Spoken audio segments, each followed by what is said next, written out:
Welcome. Enjoy the video, subscribe and turn on notifications. Through my kitchen window, the morning light cast long shadows across my countertop as I watched him. His weathered jacket hung loose on his frame, patches of wear visible even from this distance, but there was something different about him. The way he held himself, shoulders straight despite the visible weight of his circumstances. He was clearly unhoused for quite some time. My coffee grew cold on the counter as I observed him. Most people hurried past, eyes down, creating a bubble of isolation around him. Yet he remained still, like an island, in the stream of morning commuters. I grabbed my coat from the hook by the door, my heart beating a little faster. This wasn't something I normally did. The rational part of my mind listed all the reasons to stay inside, safe behind my walls, but that dignity in his bearing called to something deeper. The crisp morning air hit my face as I stepped outside. Fallen leaves crunched under my feet, marking my approach. His head turned slightly at the sound, eyes meeting mine with a guarded expression. Up close I noticed the deep lines around his eyes, telling stories I couldn't read. When I smiled, something in his stance softened slightly, though wariness remained in the set of his shoulders. His eyes, a deep brown, held mine steadily. "Hi there," I said, surprised by how naturally the words came. "You look like you could use a warm meal." I led Daniel up the cracked concrete path to my front door, fishing the keys from my bag. The porch light cast long shadows across his face, highlighting the exhaustion etched into every line. His coat hung loose on his frame, threadbare at the elbows and frayed along the hem. Once inside, the warmth of my small living room enveloped us. My laptop and design work were still scattered across the coffee table from earlier, and I quickly cleared a space. Daniel stood awkwardly by the door, his shoulders hunched, as if trying to make himself smaller. "Please sit," I gestured to the worn blue armchair. "I'll make some tea." In my kitchen I kept one eye on him through the doorway while filling the kettle.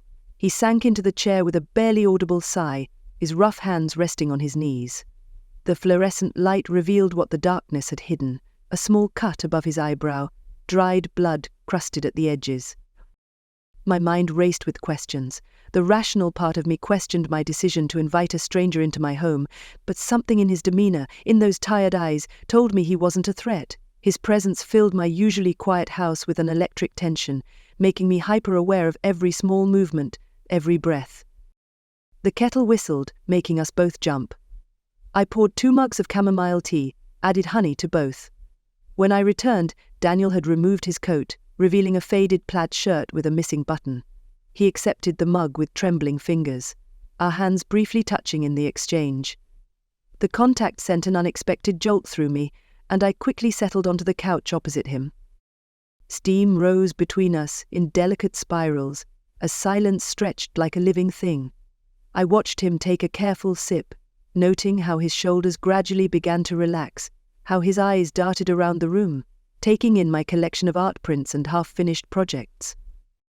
I busied myself with warming the soup, trying not to hover too obviously, as Daniel settled into the chair. The kitchen's familiar hum filled the silence, the microwave's gentle whir, spoons clinking against ceramic bowls, the rustle of paper towels I pulled from the roll. My cat Milo appeared from nowhere, rubbing against Daniel's legs. I almost warned him that Milo wasn't usually friendly with strangers, but Daniel's hand dropped down naturally, scratching behind Milo's ears. The tension in his shoulders eased slightly. I set the steaming bowl in front of him, along with thick slices of sourdough bread. The rich aroma of vegetable soup filled the kitchen. Daniel's eyes fixed on the food, but he didn't move to eat. "Please, go ahead while it's hot," I said, settling across from him with my own bowl. He picked up the spoon, took a careful sip. Something shifted in his expression, a softening around his eyes, a loosening of his jaw. We ate in companionable quiet, broken only by Milo's occasional meows for attention. I noticed Daniel tearing his bread into small, precise pieces before eating each one. His movements were measured, almost graceful despite his worn appearance. When he finished, he aligned his spoon perfectly beside the empty bowl. The rain continued its steady rhythm against the windows, making the kitchen feel like a warm sanctuary. I hadn't planned on inviting a stranger into my home tonight, but something about Daniel's presence felt right. Not threatening, just unexpected. like finding something you didn't know you were missing. "Would you like some more?" I asked, gesturing to his empty bowl. The question seemed to snap him out of whatever thoughts he'd been lost in. I found myself sharing stories about my latest graphic design project, a local coffee shop's rebranding, and the chaos of dealing with an indecisive client. "So after 6 different versions of the logo, they decided to go with the first one," I said, rolling my eyes. A slight smile tugged at the corner of his mouth as he took another bite. His shoulders, which had been rigid when we first sat down, gradually began to loosen. The tension in his jaw eased just slightly. The streetlight outside cast a warm glow through my kitchen window, creating shadows that danced across his face. Despite his worn clothes, there was something dignified in how he held himself. His dark hair, flecked with grey at the temples, caught the light as he nodded along to my stories. When he did speak, his words were carefully chosen, like each one carried weight. He asked thoughtful questions about my work, showing genuine interest in the creative process.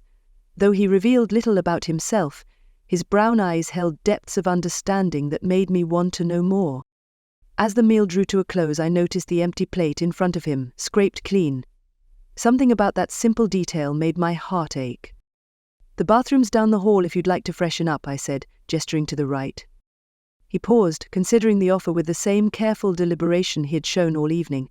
Finally, he gave a slight nod. "Thank you." While the sound of running water filled the apartment, I cleared the table, scraping plates and loading the dishwasher. Steam fogged up the kitchen window, and I found myself lost in thought, wondering what series of events had led him here. My mind conjured 1,000 possible stories, each one leaving me with more questions than answers. The water continued running, a steady rhythm that matched my heartbeat as I wiped down the counter, my movements automatic while my thoughts wandered. When he finally showed again, I couldn't help but notice how different Daniel looked now. The harsh edges I'd first seen had softened, revealing someone who carried himself with an understated dignity. His transformation wasn't just physical, there was something in his demeanor that drew me in, made me want to understand more. We settled into my living room, the candlelight creating an intimate atmosphere I hadn't planned but welcomed. The shadows danced across his face as he spoke, highlighting those expressive brown eyes that seemed to hold so many untold stories. My couch had never felt more comfortable as we sank into conversation. I found myself opening up about my freelance work, the freedom and uncertainty it brought. Daniel listened with genuine interest, asking thoughtful questions that showed he truly engaged with what I was saying. "Sometimes I wonder if I made the right choice," I admitted, tucking my legs under me, trading stability for independence. Daniel shifted, his eyes catching the candlelight. His response was measured, like someone who had weighed similar choices. He shared fragments of his past as a craftsman, and though he didn't delve deep into how he'd ended up where he was now, there was an authenticity in his words that resonated with me. I caught myself studying his hands as he gestured. They were strong, weathered, telling their own story of work and creativity. The scar along his jawline became more visible when he turned his head, and I wondered about its origin but didn't ask. The conversation flowed naturally, moving between light topics and deeper waters. There was something magnetic about his presence, a quiet strength that filled the room. When he smiled, those rare, genuine smiles, it transformed his entire face, making him appear younger, more vulnerable. Time seemed to slip away as we talked. The candles burned lower, casting longer shadows, but neither of us moved to turn on the lights. This strange evening had taken on a quality I couldn't quite name, something both comfortable and electric, familiar and completely new. I hadn't expected such a visceral reaction from a simple touch. As I passed Daniel the wine glass, our fingers connected briefly, and my breath caught in my throat. A wave of warmth rushed through my body, starting from where our skin met and spreading outward like wildfire. My heart raced as I quickly looked down at my own glass, pretending to be fascinated by the deep red liquid swirling inside. The small space between us on my living room couch suddenly felt charged with electricity. I could sense Daniel's presence more acutely than before, the subtle scent of his soap, the sound of his measured breathing, the way he shifted slightly in his seat. When I dared to glance up, I caught him staring at his hand, the same one that had touched mine, with an intensity that made my stomach flip. The silence stretched between us, heavy with unspoken words. I took a sip of wine, hoping the alcohol would calm my racing pulse, but it only seemed to heighten my awareness of him. Daniel cleared his throat softly, his fingers tracing the rim of his glass. The streetlight filtering through my window cast shadows across his face, highlighting the sharp angle of his jaw and the slight furrow of his brow. I watched as he lifted the glass to his lips, noticing how his hands, though weathered, moved with a certain grace. The moment felt suspended in time, like we were both holding our breath, waiting for something to break this spell that had fallen over us. The attraction I'd been trying to ignore since I first met him now felt impossible to deny. I sat with Daniel on the park bench as the evening light painted everything in soft amber hues. Over the past few weeks, our conversations had grown from brief hellos to longer talks, but this felt different. More raw. When he spoke those words, I wasn't always like this. My heart skipped. It was something in his voice I hadn't heard before, a vulnerability that made me lean in slightly closer. The story spilled out of him in pieces, like water through cracked stone. A marriage he thought would last forever, the day he came home early from work and found evidence of her affair, the way his world crumbled so fast he couldn't catch his breath. I watched his hands as he talked, strong worker's hands that kept clenching and unclenching. The pain in his voice was still fresh when he described how he started drinking, not just casual drinks, but the kind that swallowed days whole. He lost his job at the furniture workshop, then his home. I lost myself, he whispered, staring at some point in the distance. The setting sun caught the silver in his hair, the faint scar along his jaw, more pronounced in this light. My throat felt tight. I'd suspected there was trauma behind his current situation, but hearing it laid bare like this made my chest ache. I thought carefully about my next words, wanting to acknowledge his pain while also recognizing his strength. "But you're finding your way back," I said softly, meaning every word. I'd seen glimpses of who he really was during our talks, his intelligence, his quiet dignity, the way he helped that lost child find their mother last week without hesitation. And then it happened. The moment our lips touched, everything around us faded away. His kiss was gentle, almost reverent, carrying the weight of all our unspoken words. The roughness of his stubble against my skin sent shivers down my spine, grounding me in the reality of this moment. I drew him closer, my fingers gripping the worn fabric of his jacket. He smelled of fresh air and something uniquely him, a scent I'd caught traces of during our previous encounters. Our hands found their way to my waist, steady and warm through the thin material of my blouse. The kiss deepened, and I felt the last of his hesitation melt away. All those careful glances, those moments when our hands had accidentally brushed, the charged silences. Everything had led to this. His lips moved against mine with growing confidence, and I responded in kind, letting myself get lost in the sensation. Time seemed to stretch and compress all at once. The distant sounds of the city faded to white noise, leaving only the sound of our breathing and the thundering of my heart. I could feel his heartbeat too, quick and strong beneath my palm, as I slid my hand up to his chest. I lost myself in the kiss, my mind overwhelmed by a rush of sensations. Daniel's calloused hands slid along my back, leaving trails of warmth through the thin fabric of my shirt. The stubble on his jaw grazed my skin as his lips moved against mine with an urgency that matched my own rising desire. We stumbled backwards until my back pressed against the wall, his body pressed against mine, solid and warm, as one of his hands tangled in my hair. I gripped his shoulders, feeling the lean muscle beneath his shirt.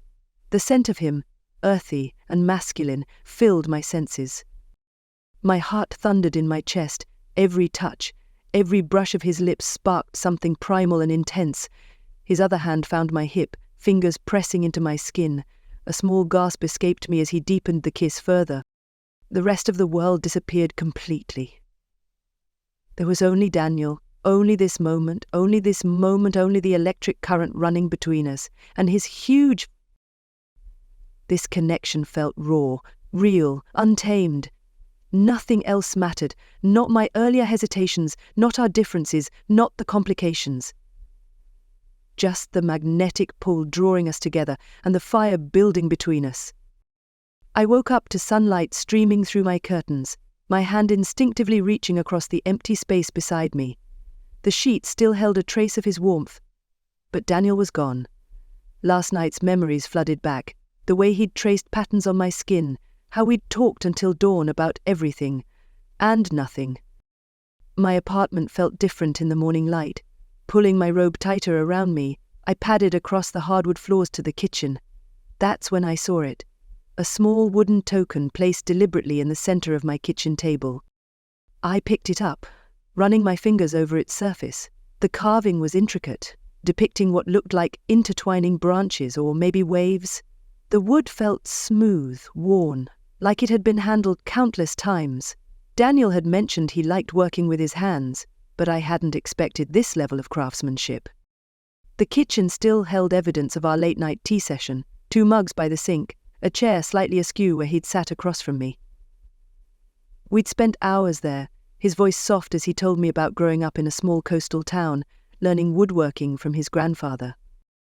Standing there in my quiet kitchen, the token felt heavy in my palm. More than just wood and craftsmanship, it carried the weight of something personal, something meant just for me. I couldn't shake the feeling that this wasn't just a casual parting gift. Daniel had deliberately left a piece of himself behind. Looking closer at the design, I noticed subtle details I'd missed at first glance, tiny spirals hidden within the larger pattern, each curve flowing naturally into the next. It reminded me of how he'd described the way water moves, always finding its path forward. My fingertips traced each groove and line, remembering how his hands had moved as he'd gestured while talking, the same careful precision evident in both his movements and this carved piece. A week slipped by since my encounter with Daniel. Each morning I found myself drawn to the window of my home office, coffee in hand, scanning the streets below. Every person bundled in layers or carrying worn bags caught my attention, making my heart skip before reality settled in. None of them were him. The wooden token rested in my jacket pocket, becoming a constant companion. My fingers traced its rough edges during client calls or while waiting for the bus, the familiar texture grounding me in moments of distraction. At night, I placed it on my bedside table, its presence a reminder that our interaction hadn't been just another passing moment in the city. The constant surveillance of the streets from my window started affecting my work. Deadlines loomed while I spent hours lost in thought, my tablet untouched beside me. Yet something had shifted inside me since that day. The familiar emptiness of my apartment felt different, not necessarily filled, but transformed. My usual routine of work and sleep now carried an undercurrent of anticipation, a new awareness of the life flowing through the streets below. During my neighborhood walks, I took different routes, ventured into areas I'd previously avoided. Each alley, each corner store, each park bench held the possibility of his presence. The city revealed itself in new ways. I noticed things I'd overlooked before. The elderly woman who fed pigeons every morning, the teenager who practiced guitar in the park, the flower vendor who gave away wilting roses at day's end. The longing for Daniel's presence persisted. But it wasn't just about him anymore. That brief connection had cracked open something within me, letting light into corners I hadn't realized were dark. My fingers clutched the token tighter in my pocket as I watched a homeless man share his sandwich with his dog across the street. The ache in my chest wasn't just missing Daniel. It was an awakening to all these small moments of humanity I'd been too busy to notice before. I heard the knock and froze, mid-step in my living room. My heart raced as I walked to the door, trying to calm my nerves. Opening it revealed Daniel standing there, looking better than when I'd last seen him. His clothes were still worn, but there was something different in his bearing, a quiet confidence that hadn't been there before. "I couldn't stay away," he said, his brown eyes crinkling at the corners with a warm smile. The tension in my shoulders melted away. I stepped aside to let him in, drinking in his presence. The familiar scent of pine and leather followed him into my apartment. We settled on my couch, falling into conversation as naturally as breathing. He told me about the odd jobs he'd picked up in the past weeks, his voice carrying a hint of pride when describing a carpenter who'd recognized his skill with woodwork. I shared stories about my latest design projects, making him laugh with tales of impossible client requests. Hours slipped by unnoticed. The setting sun painted my living room in amber hues, casting long shadows across Daniel's face as he grew quiet. His expression shifted, and I felt the change in the air before he spoke. "Elena, I need to move on," he said softly. "There's work waiting for me up north, a chance to start fresh?" My throat tightened, but I managed a small nod. Part of me had known this moment would come, even as I'd hoped against it. "You've changed me," he continued, his voice rough with emotion. His hand found mine, warm and calloused. "Meeting you, your kindness, it reminded me who I used to be, who I could be again." We sat in silence for a moment, hands linked, the weight of goodbye heavy between us. When he finally stood, I walked him to the door. Our embrace lasted longer than usual, neither wanting to be the first to let go. He stepped back, fingers trailing down my arm, one last smile, gentle and bittersweet, and then he was gone. I closed the door slowly, pressing my forehead against the cool wood. The apartment felt emptier than before, but my heart was full of the certainty that some connections, however brief, leave permanent marks on our souls. A loss cut deep, but alongside it bloomed something else: clarity. Danielle had shown me that taking chances, opening your heart to unexpected connections, could transform both lives in profound ways. I'd never be quite the same, and that was exactly how it should be. Hey everyone, if you enjoyed the story, remember to like, subscribe and comment on the video for more stories like this. Don't forget to turn on notifications so you never miss an update. If you have any similar stories to share, leave them in the comments and we'll make sure to bring them to life. Thanks for watching.